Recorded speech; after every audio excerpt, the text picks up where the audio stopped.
The rusted chain-link fence surrounding the abandoned Copper Ridge mine rattled in the desert wind, its torn sections flapping like forgotten prayers against the weathered posts. Detective Ana Vasquez stepped carefully around the fresh tire tracks pressed deep into the red Arizona soil, her boots crunching on scattered fragments of safety glass that caught the early morning sunlight like scattered diamonds. Her partner, Jake Williams, methodically photographed each piece of evidence while the forensics team prepared their equipment, knowing that this remote location had already yielded one devastating mystery 9 years ago when 8-year-old Tommy Brennan vanished without a trace during what should have been a simple family camping trip. The Sonoran Desert stretched endlessly in all directions from this point, a harsh landscape of saguaro cacti, creosote bushes, and jagged rock formations that had witnessed countless human dramas over the centuries. The mine itself had been operational during the copper boom of the early 1900s, its deep shafts and tunnels carved into the mountainside by immigrant workers who risked their lives daily for meager wages. By the 1950s, the ore had played out, and the mining company had hastily sealed the most dangerous entrances before abandoning the site entirely. But desert winds and flash floods had a way of uncovering what humans tried to bury, and over the decades, gaps had opened in the barriers, creating deadly traps for the unwary. Tommy Brennan had been an energetic third grader from Tucson, the kind of boy who collected rocks and lizards with equal enthusiasm and could spend hours exploring the desert washes near his family's modest home in the working-class neighborhood of South Tucson. His father, David Brennan, worked as a master mechanic at Lopez Auto Repair, his hands permanently stained with grease and his back aching from years of bending over engine blocks. His mother, Lisa, managed the front desk at a medical clinic, her patient smile and gentle manner making her popular with both staff and patients. They had saved for months to afford the camping equipment and gas money for their weekend adventure to the historic mining region near Bisbee, viewing it as an educational opportunity to teach Tommy about Arizona's rich mining heritage. The morning of Tommy's disappearance had started perfectly, with clear skies and temperatures in the comfortable 70s. The family had driven David's aging pickup truck along the winding mountain roads, stopping frequently for Lisa to point out different types of cacti, and for Tommy to collect interesting rocks that he stuffed into his pockets with the single-minded determination of a true collector. They had chosen their campsite carefully, selecting a level spot near a seasonal creek bed that would provide some shade during the hottest part of the day. David had begun setting up their tent while Lisa unpacked their cooler and prepared sandwiches for lunch, both parents keeping one eye on Tommy as he explored the immediate area around their camp. Before we continue with this incredible and heartbreaking story, please take a moment to subscribe to our channel and let us know in the comments where you're watching from. Your support helps us bring you these compelling true stories that deserve to be told and remembered. According to the original police reports, Tommy had been playing quietly near a cluster of barrel cacti about 50 yards from the campsite when his parents briefly turned their attention to securing the tent against an unexpected gust of wind. When they looked up moments later, their son had vanished completely, as if the desert had simply swallowed him whole. David's initial calls of "Tommy, time for lunch," he had quickly escalated to frantic shouting as the reality of the situation began to sink in.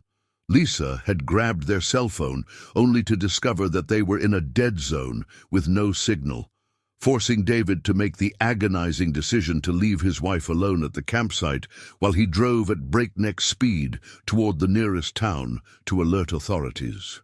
The search and rescue operation that followed became one of the largest in Arizona state history, involving over 300 volunteers, multiple agencies, search dogs, helicopters equipped with thermal imaging cameras, and specialized cave rescue teams trained in the unique challenges of exploring abandoned mine workings. The Cochise County Sheriff's Department coordinated with Border Patrol agents, National Guard units, and volunteer groups from across the Southwest, all united in their determination to bring Tommy home safely. Search teams worked in shifts around the clock, using everything from high-tech equipment to traditional tracking methods passed down through generations of desert guides and tribal rangers.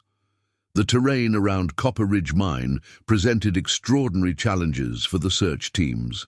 The area was riddled with hidden shafts, some extending hundreds of feet down into the mountain's depths, while others opened into horizontal tunnels that could extend for miles underground.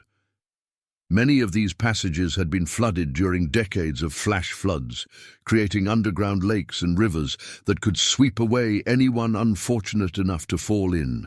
Other sections had collapsed entirely, creating deadly mazes of broken timber, rusted equipment, and unstable rock formations that could shift without warning. Even experienced cavers approached the area with extreme caution, knowing that a single misstep could prove fatal. As days turned into weeks, the search expanded to include areas far beyond the immediate vicinity of the mine. Investigators explored the possibility that Tommy might have wandered onto one of the nearby ranches, fallen into a well, or even been picked up by someone traveling the remote desert roads.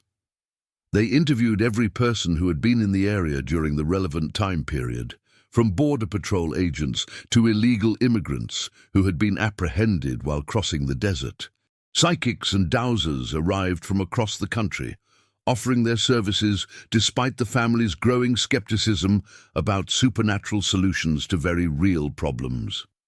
David Brennan aged visibly during those 3 weeks of intensive searching, his face becoming gaunt and his eyes developing the haunted look of a man who had lost everything that mattered to him. He slept in his truck most nights, refusing to leave the search area even when exhausted volunteers urged him to go home and rest. Lisa oscillated between manic hope and crushing despair, organizing volunteer meal schedules and coordinating with media representatives while privately battling the growing certainty that her son was never coming home. The couple's marriage, already strained by financial pressures and the daily stress of working-class life, began to crack under the unimaginable weight of their shared loss. The official search was called off on a grey October morning when the first winter storms began moving across the desert, bringing dangerous conditions that made further exploration impossible. Sheriff Bob Martinez, a 30-year veteran of desert law enforcement, made the heartbreaking announcement to the assembled media and volunteers, his voice breaking as he promised that the case would remain active and that any new leads would be pursued aggressively. The Brennan family returned to their empty house in Tucson, where Tommy's bedroom remained exactly as he had left it, his collection of rocks arranged on the windowsill and his favorite stuffed animal waiting patiently on the unmade bed. 9 years passed, like a slow-moving nightmare for David and Lisa Brennan. They had relocated to a smaller apartment across town, unable to bear the constant reminders of their lost son that seemed to lurk in every corner of their former home. David threw himself into his work with an intensity that worried his friends and co-workers, often staying late at the shop to avoid going home to the crushing silence. Lisa found some measure of peace in volunteering with organizations dedicated to helping families of missing children, her personal experience giving her a unique ability to comfort other parents facing similar tragedies. But their marriage never fully recovered from the trauma, and they lived more as roommates than as husband and wife, bound together by shared grief rather than love.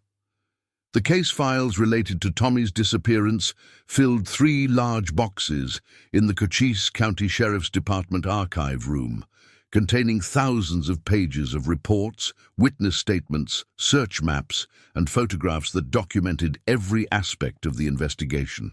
Detective Ana Vasquez, who had been a rookie patrol officer during the original search, inherited the case when she was promoted to the detective division 5 years later. She made it a practice to review the files periodically, looking for overlooked details or new angles that might provide fresh insights. The case haunted her professional conscience, representing the kind of unsolved mystery that kept dedicated law enforcement officers awake at night. The breakthrough that would change everything came on a scorching July morning when Border Patrol agent Carlos Martinez received a radio call about a disoriented teenager found wandering near the fence line at Agua Prieta, just across the Mexican border from Douglas, Arizona. The boy appeared to be approximately 17 years old, severely dehydrated and confused, speaking a mixture of English and Spanish, while insisting that his name was Tommy and that he needed to get home to his parents in Tucson. Agent Martinez, a 20-year veteran of border enforcement who had seen every type of human tragedy imaginable, was immediately struck by something familiar about the young man's appearance and desperate demeanor. The teenager's physical condition told a story of extended hardship and outdoor living. His skin was deeply tanned and weathered by years of desert sun, his hands calloused from manual labor, and his body marked by numerous scars that appeared to be from accidents or injuries sustained during physical work. He wore simple clothing that suggested rural Mexican origin, sturdy work pants, a faded cotton shirt, and leather sandals that had seen extensive use. Most remarkably, despite his obvious distress and confusion, he demonstrated detailed knowledge of specific locations around Bisbee and the Copper Ridge mine area that seemed impossible for someone who had never been there. When Agent Martinez showed the teenager photographs of the mine area taken during the original search, his reaction was immediate and visceral. He pointed excitedly to specific rock formations and trail markers, describing in broken English how he remembered playing near the big hole in the ground before everything went dark. He became emotional when shown age-progressed photos of Tommy Brennan that had been created by FBI forensic artists, insisting that the image looked like his reflection in mirrors. The coincidences were too numerous and specific to dismiss, leading Martinez to immediately contact the Cochise County Sheriff's Department with news that would electrify the law enforcement community. The reunion between the teenager and David and Lisa Brennan took place in a sterile conference room at the Tucson Police Department, with Detective Vasquez and a child psychologist present to monitor the emotional welfare of all parties involved. Lisa entered the room first, her heart pounding as she studied the young man's facial features, searching for traces of the 8-year-old boy who had vanished from her life. When their eyes met, something passed between them, a recognition that transcended logic and reason. "Tommy," she whispered, her voice barely audible. "Mom," he replied, and suddenly years of carefully maintained emotional control collapsed as mother and son embraced with desperate intensity. David's reaction was more cautious and analytical, his years of mechanical training having taught him to examine problems systematically before drawing conclusions. He studied the teenager's face, noting the familiar shape of his nose and the distinctive cleft in his chin that ran in the Brennan family. But he also observed differences. This young man was taller and more muscular than Tommy should have been at 17, and his mannerisms reflected cultural influences that seemed distinctly Mexican. When the teenager spoke, David detected traces of his son's voice, buried beneath years of linguistic adaptation, but also heard inflections and pronunciations that suggested extensive Spanish language immersion. The initial interviews with the teenager, who continued to insist his name was Tommy Brennan, revealed a complex and often contradictory narrative that challenged investigators' understanding of what might be possible. He claimed to have been living with a kind family in a remote village somewhere deep in the Sonoran Desert, working on their ranch and helping with various agricultural tasks. His Spanish was fluent and natural, suggesting years of daily use, while his English retained a distinctly American accent despite occasional grammatical errors that indicated lack of recent practice with complex sentence structures. When pressed for specific details about his life during the missing years, the teenager's responses became fragmented and inconsistent. He remembered falling into a dark hole near the mine, then being found by the woman with sad eyes who had taken him to her family's ranch. But he seemed genuinely confused about the passage of time, insisting that only a few seasons had passed since his disappearance rather than nearly a decade. He described daily routines of feeding animals, repairing fences, and helping with crop harvests, but became agitated and complained of severe headaches when investigators tried to pin down specific locations or the full names of his alleged rescuers. Dr. Patricia Chen, the forensic specialist assigned to analyze DNA samples from the teenager, worked with unusual urgency given the high-profile nature of the case and the intense media attention it had generated.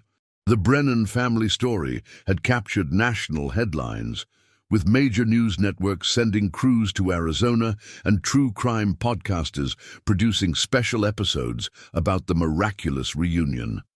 Social media exploded with theories and speculation, ranging from heartwarming stories of survival against impossible odds to more sinister suggestions involving human trafficking or elaborate hoaxes designed to exploit the family's grief. The DNA results arrived on a Tuesday morning that began like any other, but would fundamentally alter the trajectory of the investigation and devastate the Brennan family's recently restored hope. Detective Vasquez sat in the sterile laboratory as Dr. Chen delivered news that no one had anticipated, her professional demeanor unable to mask her own confusion and concern. The teenager, who had been living as Tommy Brennan for 3 weeks, was indeed genetically related to David and Lisa Brennan, but the relationship was not what anyone had expected. The DNA analysis revealed him to be Tommy's biological cousin, specifically the son of David's younger brother, Michael, who had died in a motorcycle accident 12 years earlier. The revelation sent shockwaves through both the investigation and the Brennan family, shattering Lisa's fragile hope like glass hitting concrete. She had allowed herself to believe that her prayers had finally been answered, that her son had somehow survived against impossible odds and found his way back to her arms. Now she faced the crushing realization that she had been deceived not by malicious intent, but by a confluence of circumstances so unlikely that it seemed almost cosmically cruel. David's initial confusion quickly transformed into anger, as he demanded explanations for how his nephew could appear to be several years younger than his actual age and bear such an uncanny resemblance to his missing son. Further investigation revealed a complex family history that David had never fully understood or shared with his wife. Michael Brennan had been the younger brother by 6 years, a restless soul who had drifted through various jobs and relationships before his fatal accident. During one of his extended absences from Arizona, Michael had lived for several months in a small agricultural community near Hermosillo, Mexico, where he had fathered a child during a brief but intense relationship with a local woman named Carmen Flores. Michael had never formally acknowledged paternity or provided financial support, and his death had occurred before he could establish any meaningful relationship with his son. The young man's real name was Miguel Flores, and his life story was both tragic and remarkable in its own right. Raised by his mother's extended family in rural Sonora, he had grown up hearing fragmented stories about his American father and the mysterious relatives he had never met.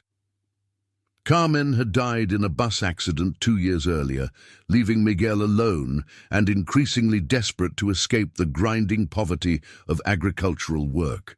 With nothing left to lose, he had begun the dangerous journey north, hoping to find his father's family and create opportunities for a better life. Dr. Sarah Montgomery, the clinical psychologist brought in to evaluate Miguel's mental state, discovered a case study that would likely be discussed in academic circles for years to come. Through careful questioning and psychological testing, she determined that Miguel had experienced what experts call a dissociative fugue state, a rare condition where trauma or stress causes an individual to forget their identity and sometimes adopt a new one. The triggering event appeared to be a head injury he had sustained while crossing the desert, possibly from a fall or dehydration-induced collapse. The psychological evaluation revealed that Miguel's assumption of Tommy Brennan's identity was not a conscious deception, but rather a genuine belief system that had developed during his period of mental confusion.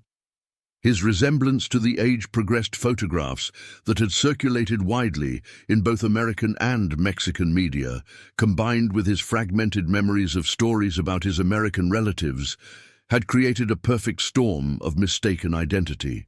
When Border Patrol agents found him near the fence line, his injured brain had filled in the gaps in his memory with details that seemed logical and coherent, even though they were entirely fictional. Detective Vasquez found herself grappling with ethical and legal questions that went far beyond standard police procedure. While Miguel was not the missing Tommy Brennan, he was still a family member in desperate need of help and support, and his illegal entry into the United States complicated his immigration status significantly. The Brennan family, despite their crushing disappointment and renewed grief, felt a moral obligation to help this nephew they had never known existed. David saw unmistakable echoes of his deceased brother in Miguel's stubborn determination and quick mechanical aptitude, while Lisa recognized the same vulnerability and need for nurturing that she had felt so strongly with her own son. The media attention surrounding Miguel's false identification had an unexpected consequence. It reignited public interest in Tommy Brennan's original disappearance and brought forward several witnesses who had never been interviewed during the initial investigation. A retired Border Patrol agent came forward with information about unusual activity he had observed near the mine in the weeks following Tommy's disappearance, including evidence of someone camping illegally in the area and disturbing the sealed mine entrances. A local rancher reported finding children's clothing items that had never been turned over to authorities, while a Mexican national who had been crossing the desert illegally described hearing a child crying in the distance but being too afraid of deportation to report it. The renewed investigation attracted resources and attention that had been unavailable during the original search. The FBI's child abduction Rapid Deployment Team assigned 2 veteran agents to review all aspects of the case, while advances in forensic technology made it possible to examine evidence that had been inconclusive 9 years earlier. Ground-penetrating radar systems capable of detecting objects buried deep underground were brought to the mine site, along with robotic cameras that could explore previously inaccessible areas of the tunnel system. Cadaver dogs with specialized training in desert conditions were deployed to search areas that had been deemed too dangerous for human searchers. The breakthrough that would finally provide answers came during the 4th month of the renewed investigation, when a geology team studying the mine's structural integrity for possible permanent closure made a discovery that would end the Brennan family's decade-long nightmare. Deep within one of the mine's collapsed chambers, accessible only through a narrow crevice that had been sealed by years of erosion and debris accumulation, they found the skeletal remains of a small child, along with fragments of clothing that perfectly matched what Tommy had been wearing on the day of his disappearance. The forensic examination of Tommy's remains, conducted by Dr. Jennifer Walsh, the state's leading expert in forensic anthropology, painted a heartbreaking picture of a brave little boy's final days. The evidence suggested that Tommy had indeed fallen through a hidden opening in the mine's surface, tumbling approximately 30 feet into an underground chamber that had been flooded during the mine's operational period but had since dried out.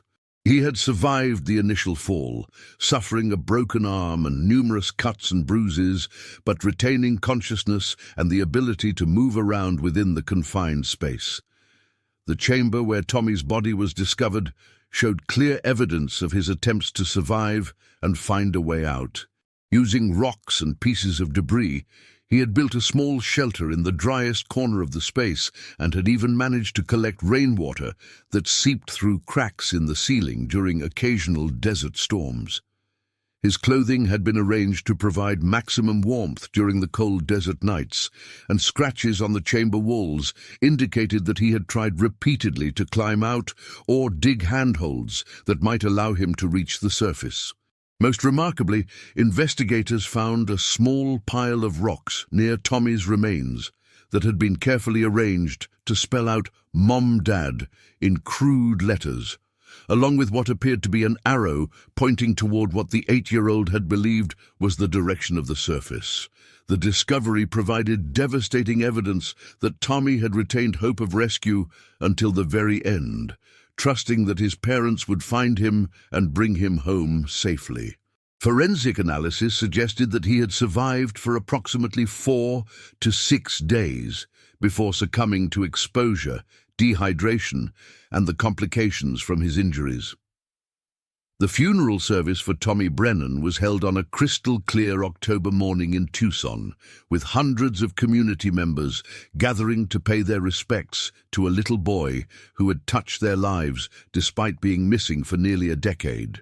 The service took place at Sacred Heart Catholic Church, where Tommy had been baptized and had received his first communion just months before his disappearance. Father Miguel Santos, who had baptized Tommy and had provided spiritual counseling to the Brennan family throughout their ordeal, delivered a homily that celebrated the boy's brave spirit while acknowledging the profound mystery of why innocent children sometimes suffer and die. David and Lisa Brennan sat in the front pew, holding hands for the first time in years, as they finally had the chance to say goodbye to their son and begin the process of genuine healing. Miguel sat beside them, having legally changed his name to Michael Brennan in honor of his deceased father and his desire to become a permanent member of the family that had embraced him despite the complicated circumstances of their meeting. The shared experience of losing Tommy had created unexpected bonds between the 3 survivors, and Miguel's presence helped fill some of the enormous emptiness that had consumed David and Lisa's lives for so many years. The headstone marking Tommy's final resting place in Holy Cross Cemetery was carved from Arizona granite and bore a simple inscription that captured both the family's love and their acceptance of the mystery that had defined their lives. Thomas David Brennan, beloved son and nephew, he found his way home.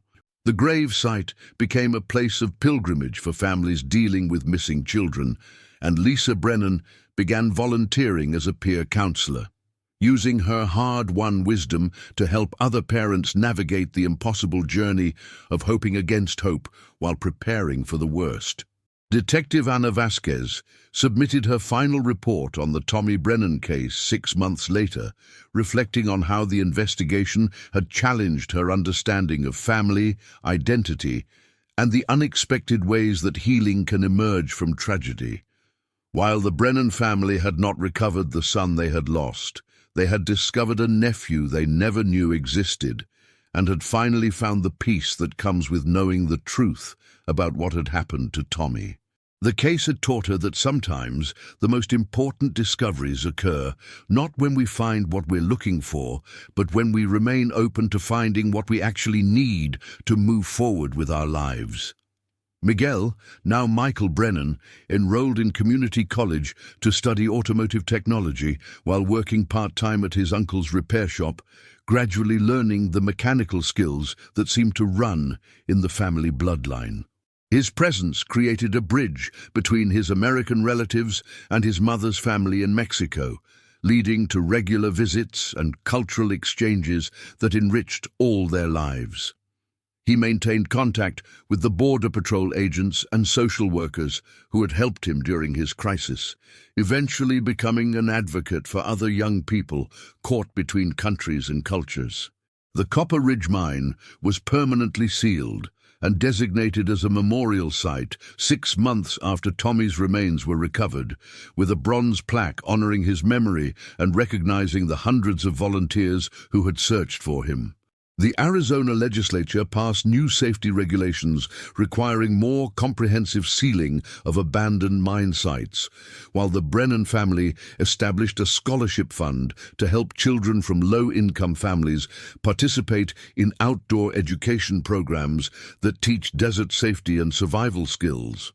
On quiet desert evenings, when the wind whistles through the mountains surrounding the former mine site, local residents say they can still feel the presence of hope and determination that drove an entire community to never give up on bringing one of their own back home.